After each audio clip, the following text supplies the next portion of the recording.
Percutant a été le sketch de cet humoriste des années 80 et 90, qui a laissé dans la conscience populaire l'idée d'une localité camerounaise dénommée Ngok-Mapoubi, appartenant au registre des endroits les plus insolites de la Terre.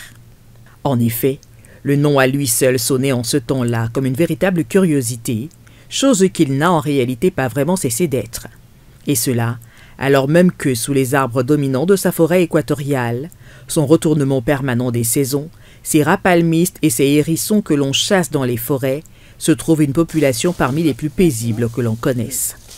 Tant de femmes et d'hommes que l'on retrouve ici, en ce jour de fête nationale agglutinés sur la place centrale de l'arrondissement, jamais épuisés d'une coquetterie, assurés de faire siège sur une de ces motos d'accès facile dont le vrombissement fait le bonheur des impatients mais aussi l'attrait des carrières au luxe à péremption rapide.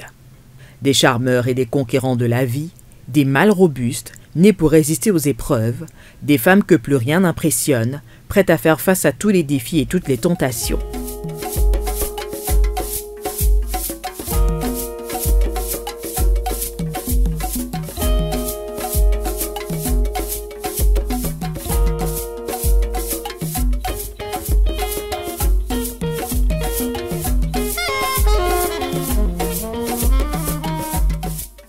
Quoique nonchalants dans leurs allures de nabab, les héros de Ngok-Mapoubi ne sont pas de ceux qui ont appris à perdre leur temps.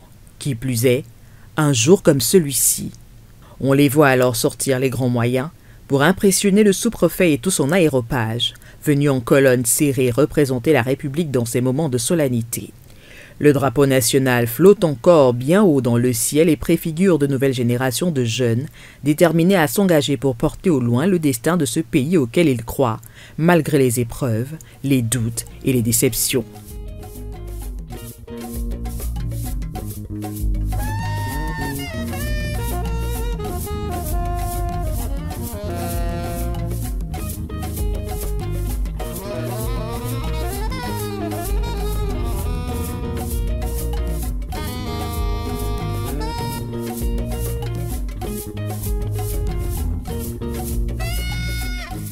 Ces jeunes qui sont donc venus ici exprimer leur foi en battant le pavé avec toute la fierté de rigueur.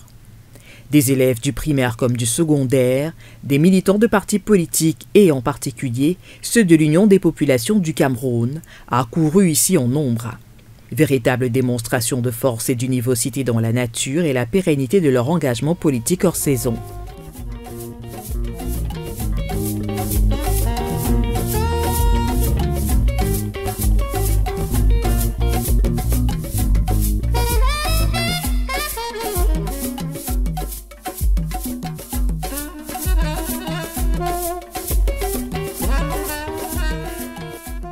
Nous nous réjouissons d'avoir mobilisé la base militante.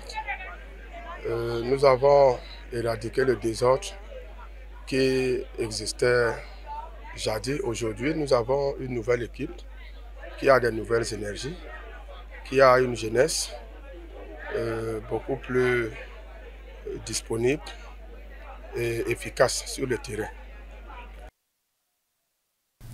Un lieu où l'on se projette en se mesurant par avance aux compétitions électorales, source d'émulation sur le terrain, de production de discours et de mobilisation citoyenne en direction du projet commun pour un pays que, cependant, chacun regarde sous un angle différent. Dans le fief de Ngok-Mapoubi, il va sans dire que la couleur de cette projection est toute rouge, couleur de sang. L'âme immortelle d'un peuple qui a pris racine ici, disent les légendes, et les récits totémiques portant à la naissance d'un pays dont beaucoup d'héritiers d'aujourd'hui tiennent la source de leur liberté, par l'âpre combat de milliers d'héros anonymes, morts ici et dans les environs, en sacrifice d'une cause dont une grande partie de la nation camerounaise n'a du reste jamais payé la dette jusqu'à ce jour.